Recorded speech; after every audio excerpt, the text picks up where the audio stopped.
हगवणे प्रकरणाशी माझा दुरान्वये सुद्धा संबंध नाहीये। मी फक्त लग्नाला हजर राहिलो होतो असं अजित पवारांनी म्हटलंय। फरार हगवण्यांच्या शोधासाठी पथक वाढवण्यात आलेली असल्याची माहिती अजित पवारांनी दिली आहे। तर पक्षातल्या काहींनी चूक केली तर माझा काय संबंध? माझ्या जवळचा असेल तर मी सांगतो की टायरमध्ये टाका आणि असली लोक माझ्या पक्षात नकोत असं अजित पवार यांनी म्हटलंय।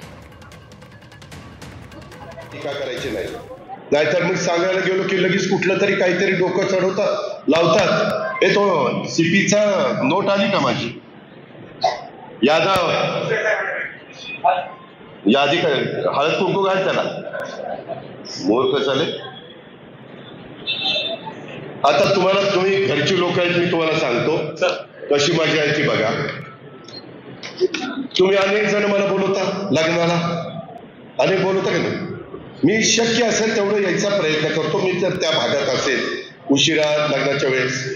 आता एखाद्या लग्नाला मी गेलो, समजा दयाच्या घरातल्या लग्नाला गेलो आणि त्यांनी नंतर तिथल्या सुनेला त्याच्या काही वेडवाकडे केलं तर अजित पवारचा काय संबंध आहे?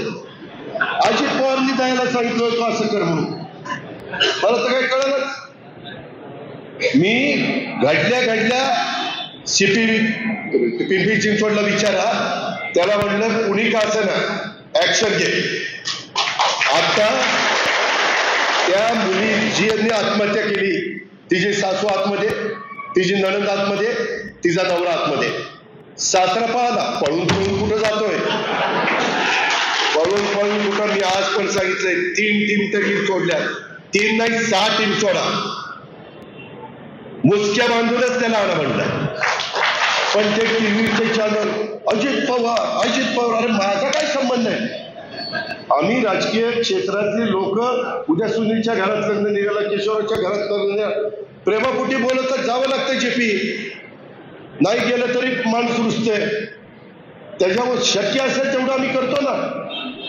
पण म्हणून काय आम्ही त्यांना सांगतो का तुम्ही बाळासाहेब सुनेचे असं वागा म्हणून? मी एवढा महिलांचा पुरा, अरे मीच पठ्ठाणी लाडक्या बहिणींना 1,500 रुपये द्यायला सुरुवात केली, त्याच्या आधी कुठल्या मायाचा लाभ मी नव्हती केली। एकनाथराव शिंदे, देवेंद्रजी आणि आम्ही ती सुरुवात केली।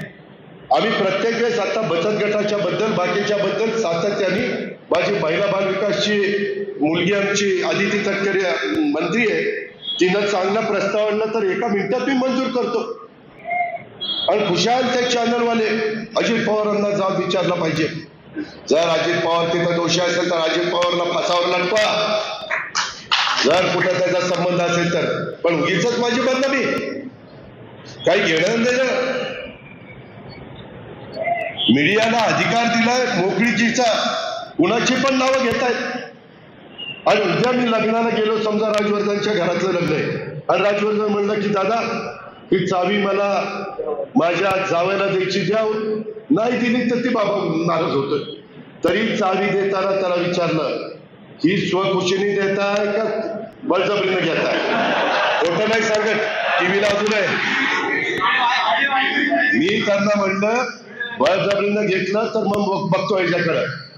अरे एवढं लोक कडक वागतोय तरी देखील माझी बदनामी करता। नाही ना, खरं आहे ते संभाजी, जे खरं आहे ते खरं आहे।